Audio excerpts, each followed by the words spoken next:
Assalamualaikum warahmatullahi wabarakatuh. Bismillahirrahmanirrahim. Alhamdulillah allazi ja'ala as-siyama junnatan wa hasina. Allahumma salli wa sallim wa barik ala sayyidina wa habibina Muhammad wa ala alihi wa ashabihi salatan wa salaman taziduhum tafdilan wa tasrifa, amma ba'd. Pemirsa TV Wingsi dimanapun berada, yang saya hormati dan saya muliakan. Saat ini kami ingin berbicara tentang salat,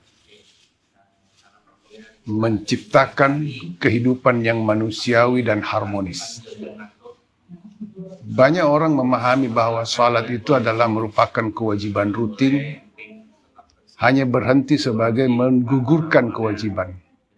Padahal salat itu adalah menggiring setiap orang melakukannya dengan tulus dan ikhlas dan memahami nilai-nilai di dalam salat itu akan menciptakan manusia yang benar-benar manusiawi dan hidupnya akan menjadi hidup bahagia dunia sampai di akhirat. Pemirsa yang saya hormati, di dalam surah Al-Anfal ayat 24, Allah Subhanahu wa taala berfirman, "A'udzubillahi minasyaitonir rajim. Ya ayyuhalladzina amanu istajibu lillahi walir rasuli idza da'akum lima yuhyikum. Wa'lamu annallaha yahulu bainal mar'i wa qalbihi wa annahu ilaihi tuhsyarun." Terjemahannya kurang lebih demikian. Wahai orang-orang beriman, apabila Allah dan Rasul mengajak kamu, idza da'akum lima yuhyikum, apabila Allah dan Rasul mengajak kamu dalam suatu kehidupan, Allah lebih dahulu memerintahkan istajibu, jawablah, perkenankanlah, terimalah, dengarkanlah, laksanakanlah ajakan Allah dan Rasulnya. Idza da'akum lima yuhyikum, apabila Rasul mengajak kalian untuk suatu kehidupan atau kepada suatu kehidupan, dijawab. Artinya Rasulullah SAW sama dengan ajakan Allah ingin menciptakan pengikutnya supaya benar-benar hidup secara manusiawi. Wa'lamu, dan ketahuilah sesungguhnya Allah membatasi antara manusia dan hatinya. Artinya apa? Manusia bisa terhijab, tidak melihat kebesaran Allah, bahkan boleh jadi mengingkari Allah sebagai Tuhannya. Nah, sehingga diingatkan supaya hati itu agar bisa dijaga dengan baik. Wa annahu ilaihi tusyarun, dan kepadanya pasti kalian kembali. Pemirsa yang saya hormati, kita harus sadari bahwa hidup di dunia ini bukan hanya sekedar hidup.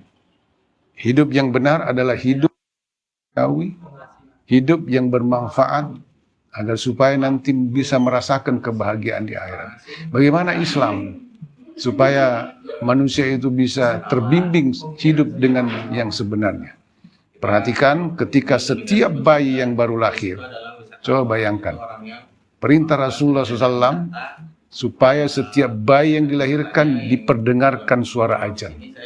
Orang tuanya punya kewajiban untuk menyampaikan, membacakan suara azan di telinganya, karena panca indera yang pertama berfungsi adalah telinga. Coba dibayangkan seorang bayi yang tidak bisa berbuat apa-apa, di dalam azan itu ada kalimat hayya 'alas shalah, hayya 'alal falah. Mari menegakkan salat, mari memperoleh kemenangan. Seandainya kita bisa ngomong pada waktu itu, pasti kita jawab dengan tegas, "Pak, saya ini baru lahir, tidak bisa berbuat apa-apa, kok diajakin sholat?" Artinya apa? Betapa pentingnya yang namanya sholat. Dan yang sangat menarik di sini adalah perintah mengajak di sini, azan ini digunakan kalimat hayya. Di dalam bahasa Arab, kalau orang dipanggil ada dua. Tal, mari ke sini. Hayya bina, mari ke sini. Tetapi ketika dipanggil untuk sholat, muazzin menggunakan kalimat hayya 'alas shalah. Apa artinya hayya 'alas shalah? Hayya, kata hayyun, artinya hidup. Sehingga saya bisa mengartikan hayya 'alas shalah, mari jadikan hidupmu hidup yang manusiawi, mari jadikan hidupmu hidup yang sebenar-benarnya hidup dengan cara apa? Mendirikan sholat. Itulah betapa pentingnya melaksanakan sholat itu. Nah, salah satu ajakan Rasulullah SAW adalah menjadi rukun kedua Islam adalah menegakkan sholat. Rasulullah SAW dalam sabda beliau, "Maudius shalah ka maudiur ra'si fil jasad, maudius shalah fid din." Kedudukan sholat di dalam agama ka maudiir ra'si fil jasad, seperti dengan kedudukan kepala di dalam tubuh manusia. Artinya apa?